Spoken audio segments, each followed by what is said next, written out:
dari kitab beliau tadi ya, Minhajul Atqiya. Untuk sebelum nanti kita membaca bagaimana jalan sufi yang disarankan oleh Kiai Soleh. Saya ambil dari Minhajul Atqiya. Yang pertama, tasawuf itu, jalan sufi itu pastinya harus didasari oleh syariat. Kalau ini hampir semua sufi seperti saya jelaskan punya pandangan ini.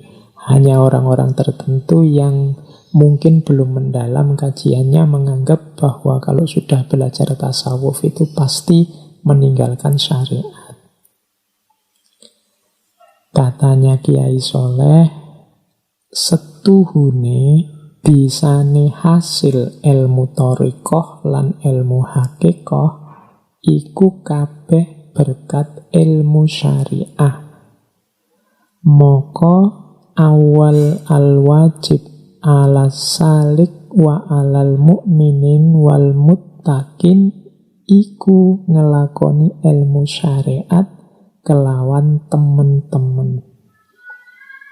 Sesungguhnya bisanya sukses thariqat dan hakikat itu adalah melalui syariat. Sehingga awalul wajib ala salik wa alal mu'minin wal muttaqin, sehingga yang pertama wajib bagi seorang salik dan bagi umat mukmin dan umat muttaqin itu menjalani syariat secara sungguh-sungguh. Moko ora ono thariqah lan ora ono hakikah lan ora ono kasyaf angin saking berkat oleh mulazamah kelawan ngelakoni syariah. Sehingga tidak ada thariqat, tidak ada hakikat, tidak ada kasyaf kecuali dengan cara melazimkan, mengistiqomahkan, menjalankan syariah. Ini bisa dilihat di Minhajul Atqiya. Ini mirip kemarin di Syekh Nawawi Al-Bantani. Bahkan nanti di Minhajul Atqiya ini ilustrasinya sama. Syariat itu perahunya, thariqah itu lautnya, dan hakikoh itu mutiaranya. Jadi dasarnya perjalanan suluk seorang sufi itu harus syariat. Lah bagaimana Pak kalau ada yang bilang wali ini, wali itu kok tidak sholat, wali ini, wali itu sudah bebas syariat dan seterusnya. Dilanjutkan oleh Kiai Soleh. Ini langsung saya terjemahkan ya biar teman-teman, kalau saya ngomong Jawanya terus nanti bingung yang tidak Jawa.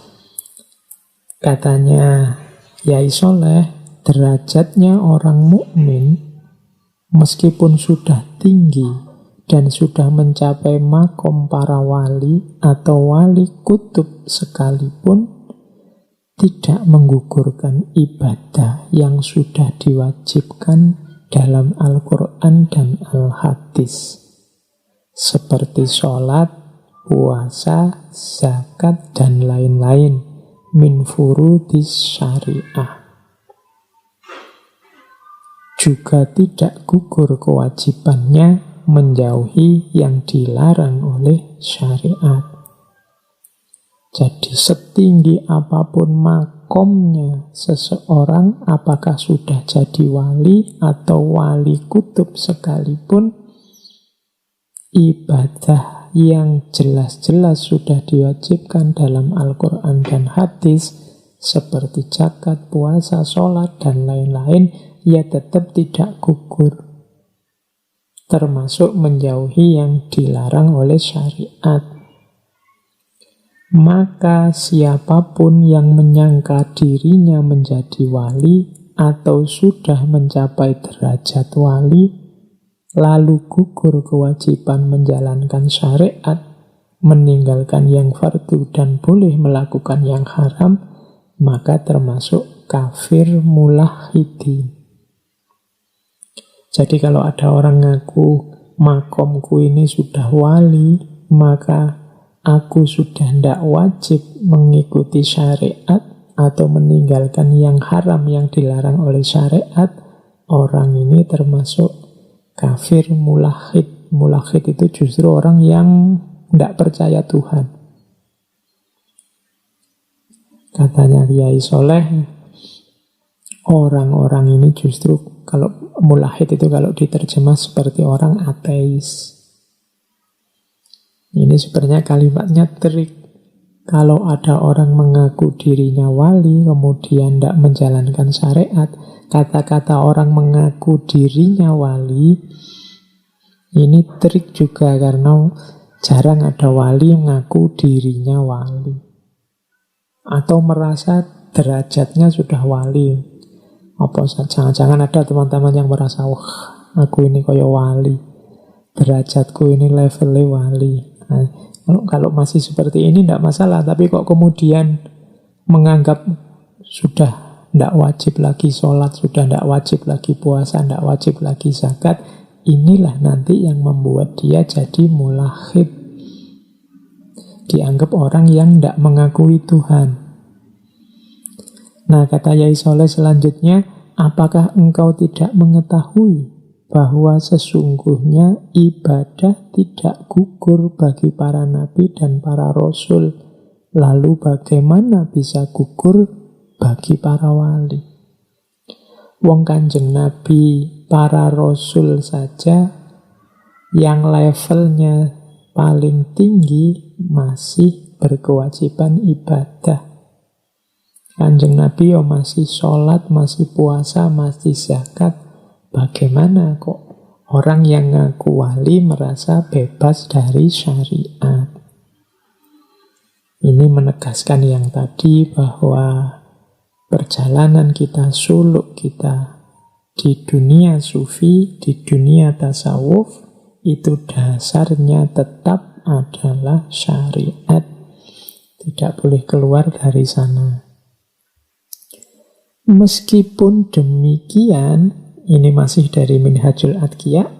Dari Minhajul Adqiya ada juga peringatan tetap jangan mencela ulama.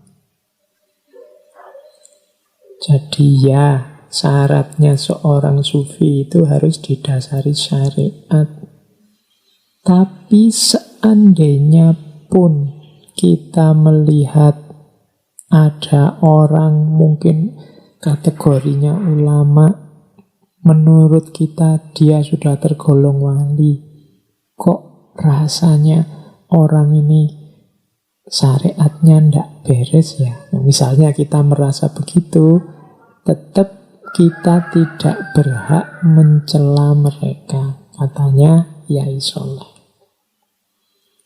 Maka engkau, wahai saudaraku, tidak berhak engkau mencela para guru dan suudzon kepada para mursyid yang telah mendapat ijazah dari mursyid kamil.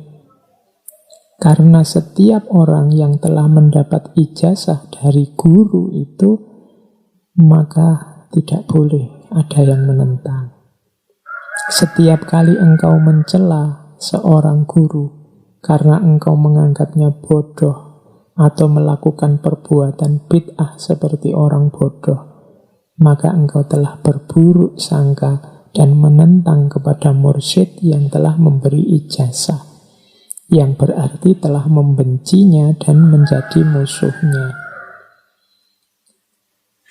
Jadi detailnya, kalau ada orang ngaku wali, ngaku ulama, kemudian kok meninggalkan syariat, jelas dia seorang mulahhid, seorang mulhid, orang yang tidak mengakui Tuhan, katanya Kiai Soleh. Tapi kita tidak punya hak untuk mencela mereka. Jadi kalau ada orang bilang tiba-tiba, wah, Kiai itu sekarang tidak sholat, Misalnya, menyampaikan ke kita itu, ya cukup dijawab, saya tidak tahu. Kalau dia memang tidak sholat, meninggalkan syariat, ya dia salah. Tapi bukan hakku untuk mencela beliau, mencela mereka. Jadi saya tidak tahu aslinya seperti apa. Jangan-jangan beliau pas waktu sholat atau puasa atau zakat, kita tidak melihat itu. Atau waktunya puasa lo makan. Jangan-jangan ada halangan yang kita tidak tahu. Jangan-jangan zakatnya tidak dikeluarkan di tempat sekitar beliau karena mungkin dianggap sudah mampu atau ada yang lebih membutuhkan. Jangan-jangan pas beliau sholat kita tidak lihat dan seterusnya. Maka bukan hak kita untuk mencela. Jadi kalau orang yang